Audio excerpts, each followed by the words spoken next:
So, a question, Drew, do you think Usain Bolt is clean? Recently, there was an article by Victor Conte, the former head of the Bowco Lab, criticising the Jamaican track athletics doping program, saying there's not enough transparency on testing procedures and how many tests are being done.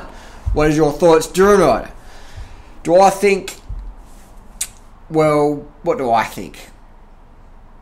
Well, Usain's never failed a drug test, and neither did Lance Armstrong. Neither did Marion Jones. It doesn't really matter. It doesn't really matter, right? It's like, I'm not saying Usain's on the juice. What I'm saying is it doesn't really matter. When you're an Olympic icon, whatever, you know, like, as people don't really care. People want to believe in a fairy tale, alright, whatever. The reality is, what's the definition of clean? I mean, you know what I mean? Like, it's so warped in society. Like, if you load up on caffeine and do a running race, it's like, whoa, you know, I don't know, it's a bit edgy. But if you load up on caffeine and go to do your work at the office job, that's alright. If you're an athlete, professional athlete, you can take a host of pharmaceutical products which come under therapeutic use exemption. You can take a lot. You can take modafinil. You can take salbutamol. You can take tramadol. You can take cortisone. You can take cortisone, man. You can take androl. You can take primotestin depot. You can take Sustanon 250. You can take androl. You can take Rhianodron 1000. You can take a lot of stuff and be clean legally. What you can't take is EPO. You can't do blood doping. You can't do human growth hormone. All these three things, pretty much undetectable. Pretty much undetectable.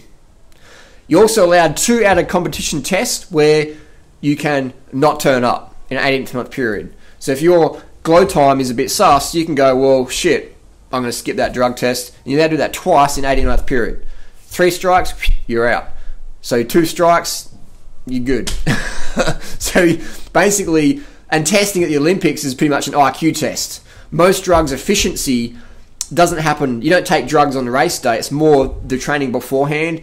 You get the glycogen retention from the testosterone or whatever you're using. You get the hemoglobin levels right up, the red blood cell function.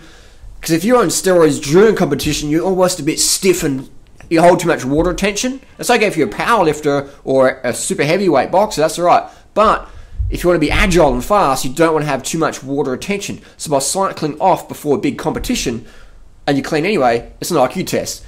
In competition, drug tests are pretty much IQ tests. Pretty much. Especially one-day events. If you get popped on a one-day event, you're pretty fucking dumb, considering how easy it is to pass them all. Out of competition testing today is easy to pass because if you're using fast-acting stuff like androl, testosterone, and decanate, that can be out of your system almost in 12 hours. So testing procedures generally from 10 p.m. to 8 a.m. So 10:30 or 10 past 10 p.m. is generally a pretty busy time in professional sports.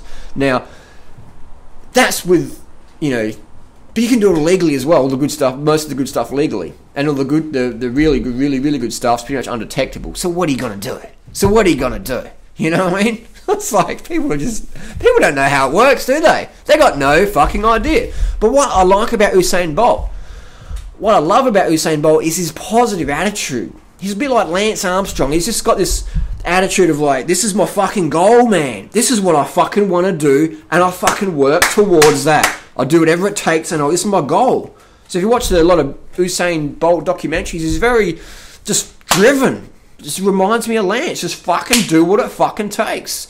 Do what it takes. Usain seems less of a prick than Lance sort of was, but if you watch his documentaries, he's quite upbeat, gives a lot of attention to the crowd and stuff like that. So I really enjoy that. That's what I focus on about Usain Bolt. Is he clean or whatever? Who really cares, man? Who really cares? It's professional sport, man. You're paid to fucking win. It's not clean. They're paid to fucking win, man. Their job is to fucking win. Okay? It's to fucking win. It's not to come second or third or 10th. It's to fucking win. That's your job. Do your fucking job or someone else will fucking do it for you. That's pretty much how it works, man. So I don't know why people ask me these stupid fucking questions. I do know why they ask me, because they don't know. But anyway, so I think Usain Bolt, great athlete, and I think he's got a good role model for just being a down-to-earth guy. That's what he appears to be in the public eye. Down-to-earth, upbeat and positive. So he gets a double thumbs up from Durham.